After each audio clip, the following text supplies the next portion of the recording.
Hey everyone, Nathan Reetin's Bruce here, and just to make a little bit clear, this was supposed to be a one episode about the whole series of .hack Root, but unfortunately I wasn't able to do that.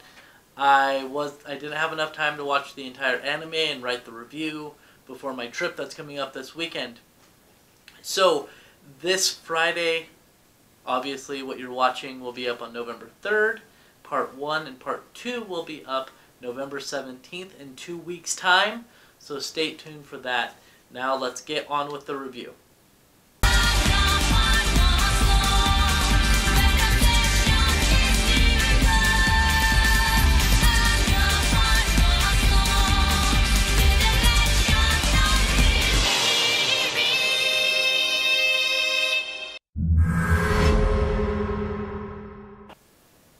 .hack Roots actually aired over a decade ago in 2006. It is the prequel to the game on the PlayStation 2 called .hack GU, which is being remade in 2017 and launching today, November 3rd. So I thought, what better way to celebrate having that game remastered than by doing a review of .hack Roots.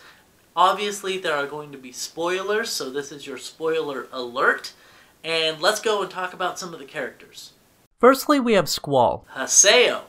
He is technically the main character of the show and is kind of a blank slate at the beginning.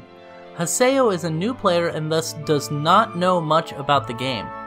He does get killed right away by PKers and does not really enjoy the game when he first starts out. He ends up meeting with Ovan and Shino, joining the Twilight Brigade. As I just mentioned, Haseo met Ovan. Ovan is a pretty mysterious character who has a strange device on his left arm.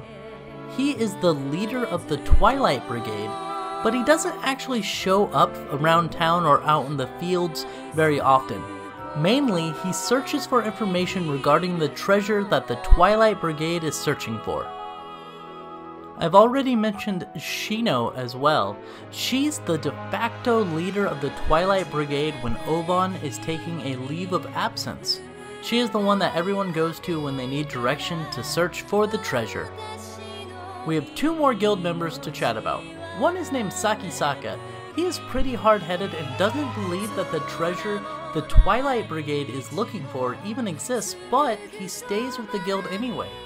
He also is the one put in charge of training Tabby. Ah, Tabby. Tabby is the worst. Haseo, allow me to introduce you. This is Tabby. I'm Tabby! I became a member of the Twilight Brigade today! Nice to meet you, Haseo! She's loud and overly positive. She also has the most annoying anime voice I've ever heard. Well, that might be Kagome from Inuyasha, but Tabby is a close second. She was getting trained how to play the game by Sakisaka, so she tends to call him Teacher. Now, those are the characters that we are going to cover in this section, and the reason is there are a lot of characters in .hack Roots, but I don't want to talk about every single one of them when these are the main characters. So let's get right into the story. As I mentioned earlier, Haseo is PK'd early in the game when Ovan comes and revives him. This makes Haseo curious about Ovan and the mysterious guild that he runs. He wants to know what they are searching for. Ovan eventually asks Haseo to join the Twilight Brigade, but he has also offered to join another guild called Tan, which is a guild that does illegal activities. Haseo talks to Shino and ends up joining the Twilight Brigade because he wants some of those sweet virtual titties. So I've actually avoided saying what treasure the Twilight Brigade are looking for. It's actually the key of the Twilight, just like they were looking for in .hack Sign. And so I wanted to make a silly compilation like I did with the .hack Sign review. So here it is.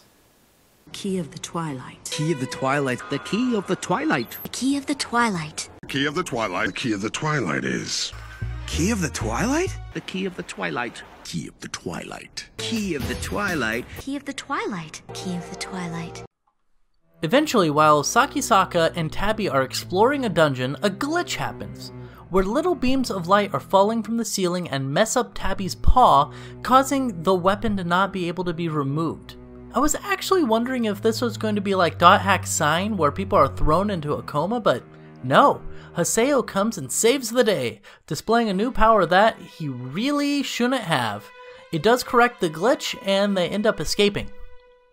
Moving forward, the Twilight Brigade has to go around collecting virus cores in order to activate pillars, thinking that if they are able to activate all the pillars, they will be able to get the key of the Twilight.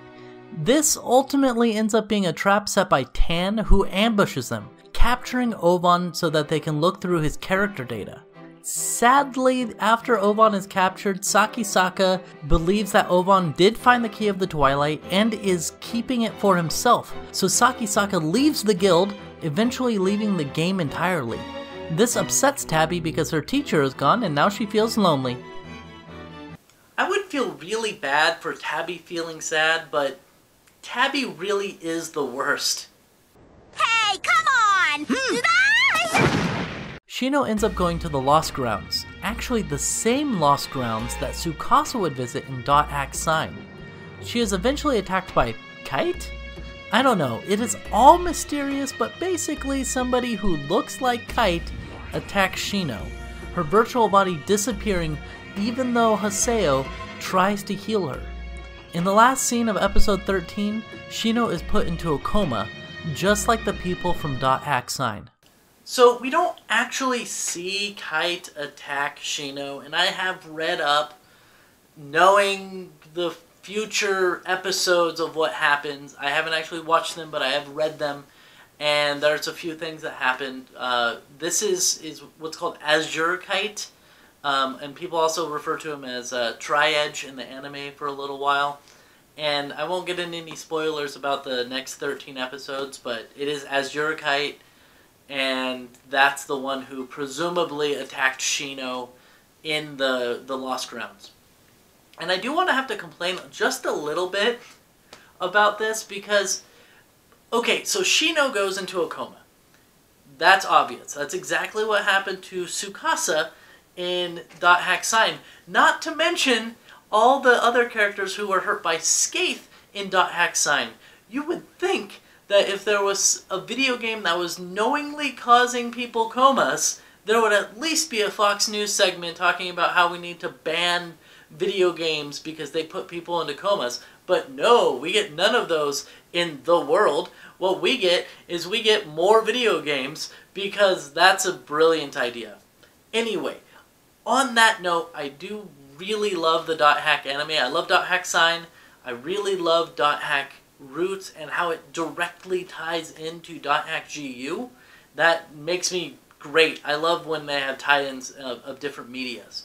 The art is not the greatest anime art I've ever seen, but it's actually pretty good. It's better than .hack Sign was.